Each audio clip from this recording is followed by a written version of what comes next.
Well, hey all, and welcome back. Today I've got you at my modeling table where I put together all my model kits, just to go over a quick look at the Front Mission Structure Arts Hell's Wall variant. Now, I've been wanting these for a while, and I actually regret missing out on Series 1, but I found someone who was parting out a whole case, and my understanding is it's sold as a case because you're supposed to have a whole wall of them. It's something I think that references the game, but because of that, the box has a little mangle on it, but it's still fine. The box is what it is. I'm not going to keep it anyway. But I figured I'd take a shot at one of these just to do a quick build to see how it looks and how it compares with the other Front Mission's trading arts figure. So I want to see if it's a similar scale and if the parts are compatible or whatnot. So let's go ahead and get this guy assembled and see if it's worthy of our collection.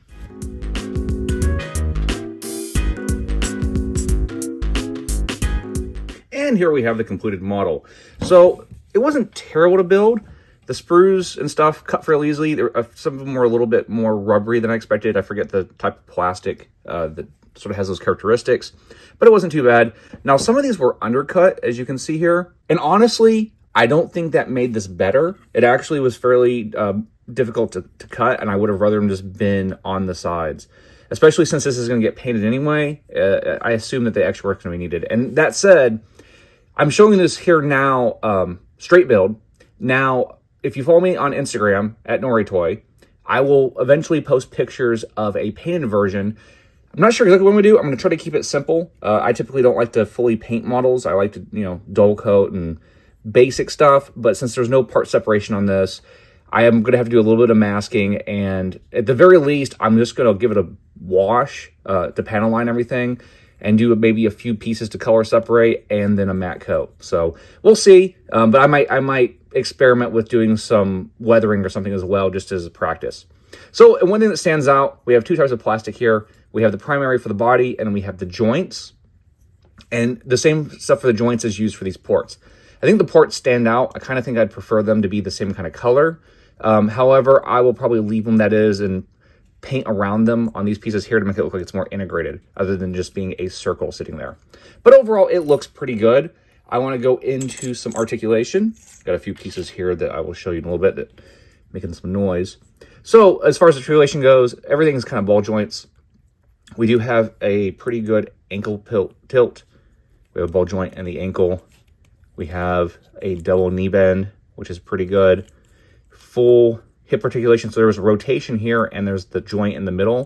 It's not quite a ball joint. There's a joint that's actually in the center of the crotch that allows it to go up and down. So between the two, it allows for some good movement, even considering how heavily armored this guy is. And we have rotation at the waist and a bend up and down at the torso, which is pretty nice. There's head articulation. That's on a ball joint. We can move around. Then shoulders are fairly complicated. So there is the inner ball joint that allows that. We have another joint on the outside that allows for movement up to here. The shoulder rests on that joint as well, allowing you to pose it out of the way. Then we have the elbow joint, rotation of the bicep, and then wrist is on a ball joint. So all in all, pretty good articulation for the size. Now, as far as size goes, I'd originally bought these to go along with the smaller figures in their line. As you can see here, it's actually bigger, which I was surprised. I was kind of hoping there'd be some interchange between them, but there is not. And actually the joint design is a different design as well. So I don't think these are modeled after the engineering in these at all. That said, I actually think it's more in line with being a downsized version of this. It has a little bit more similarity in the engineering, I believe, as well as some of the details and the way things are handled. Now, I did notice this is not just like they took the model from the same character, I think it was the Frost, and shrunk it. This is different proportions. This is actually better proportions than the figure from this line. And to show further comparisons, this is also the Front Mission OG line.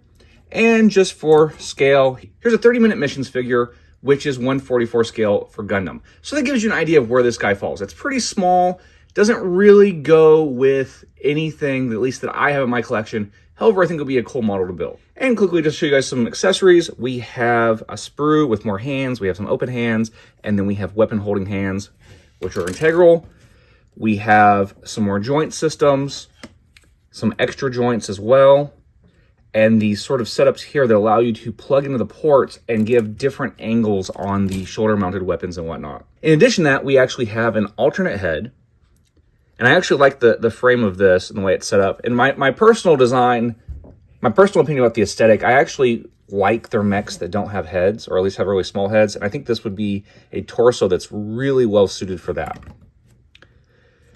Then we have some weapons. We have a melee weapon, we have a shoulder-mounted rocket launcher, we have 2 guns, and these are actually fully formed. They're not there's no assembling in this except for this magazine that goes on here. So it's kind of nice to see how it's done. I mean, of course, it probably makes it a little harder to paint.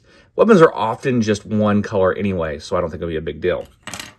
Then we have this other sort of weapon, almost looks like another melee weapon. And then there's one more piece. Now, I have not glued any of this together yet because I'll be taking apart for painting, but we have another melee weapon that I think it was called the nail. I can't remember. But we have a port here that plugs into there. And it looks like you can have different configurations, but it doesn't really stay in well, so it's going to need to be glued in. And then we have the spike that goes in like so. And then it's a little bit articulated there. So that's a cool addition. It's nice to have that. Overall, this is fully packed. I think I got it around $20 shipped, which is considerably less than buying a whole box. And I really didn't need a bunch of the same mech. I really just wanted one to do with. I think it might have been cool to have a couple, just so I could do some different configurations. But if you can get them around that sort of price, I think it's worth jumping on. But just be in mind of how simple they are and the scale when you compare to other mechs of a similar price. So anyway, let us know in the comments below if this is worthy of your collection. Like and subscribe, and we'll see you all next time.